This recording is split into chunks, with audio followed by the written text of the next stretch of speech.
Hello, brothers and sisters and Heart Dwellers family. May those who are grieving receive comfort, peace, and consolation from the Lord in this difficult time. I got a word from one of our brothers last week that our mechanic had lost his wife suddenly. He is very young, in his late 30s, and they have 4 children, a 14-year-old, 9, 8, and 7-year-old, whom I met.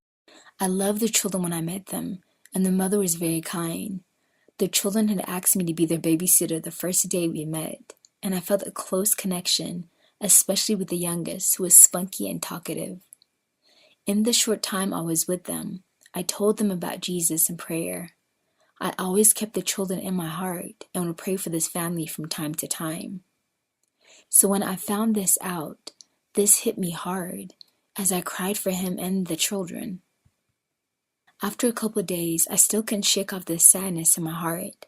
As I was before the Lord in adoration, I kept thinking, why do I care so deeply, Lord, for this family? So I pulled a rhema to see what was on the Lord's heart, and he gave me, you do not see as I do, you cannot hear as I do, and you cannot speak as I do. May I? When I get that rhema, it's always confirmation that Jesus wants to speak through me to someone. So I got out my laptop and waited on him to speak. Jesus began to the husband who just lost his wife. My beloved son, I know this took you by surprise, but I'm not at all surprised. I want you to know that I am in control and that you can trust me. Although I'm not the source of death, my beloved son, I permitted this to take place because it was her time to go. And I want you to rest in the fact that she is with me. In the last moments of her life, I sent my angels to her bedside. As she cried out wondering what would happen to you and the children, she was moved to contrition of her sins and the different ways that she lived her life for herself and not so much for me. I am a merciful God, and those that are mine I protect with a fierce love. And in my mercy they are given graces at the hour of their death. Thank the members of this community, my beloved son.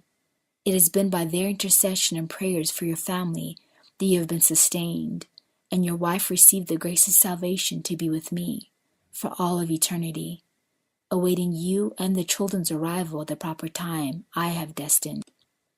I know you're hurting, confused, and so burdened, my son.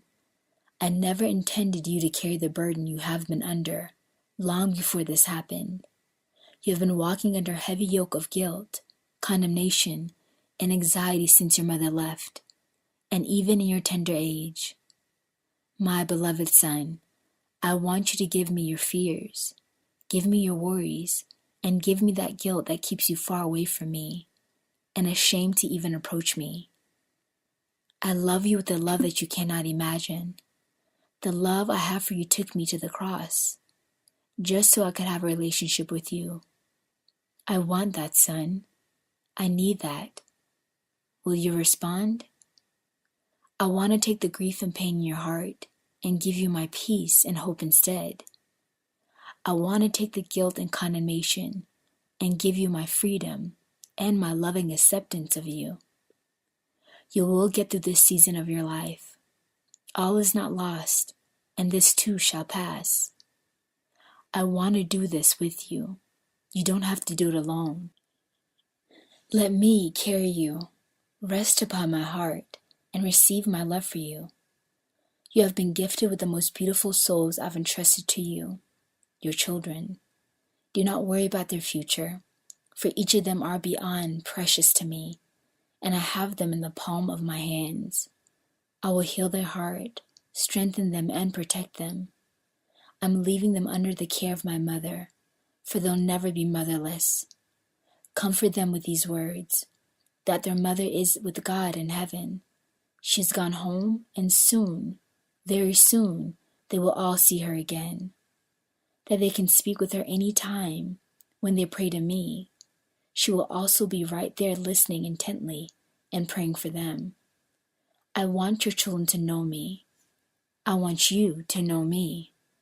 I want your family healed and restored. With death comes graces released upon the loved ones who are left behind, And this is the time of your visitation, my beloved son.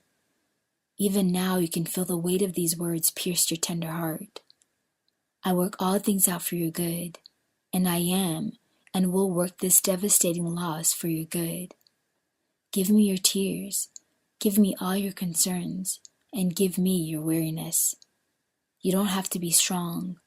Allow me to be strong through you for your children, and you come to me, and bring me your weaknesses and pain, my son, and allow me to comfort, heal, and strengthen you. You are my beloved son. Give me your heart, give me your life, and entrust your children to me. There is so much more I have for you to do, my son, so much more than what you have been doing. Take my hand. You don't have to do this alone. Will you take it?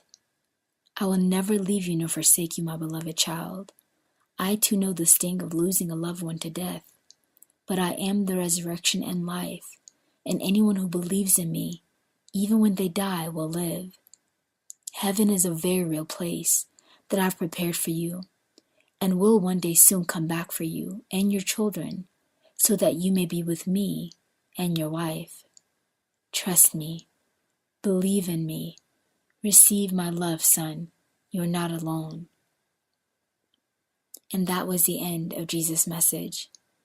And I received this scripture to confirm the message. I have loved you with an everlasting love, and I've drawn you with unfailing kindness. Jeremiah 31:3. I shared this message with Mother Claire, and she told me to put it on the channel because it would minister to someone else. Sure enough, the next day, a hard dweller by the name of Stephen contacted us because his wife just died 3 weeks ago from COVID in India, and he was struggling with guilt, wondering if he should have made her take the vaccine, and was asking for prayers and hurting pretty bad. So I told him about this message and that it was also a letter from Jesus to him. Please keep him and this young father in your prayers. God bless you, family, into the next message.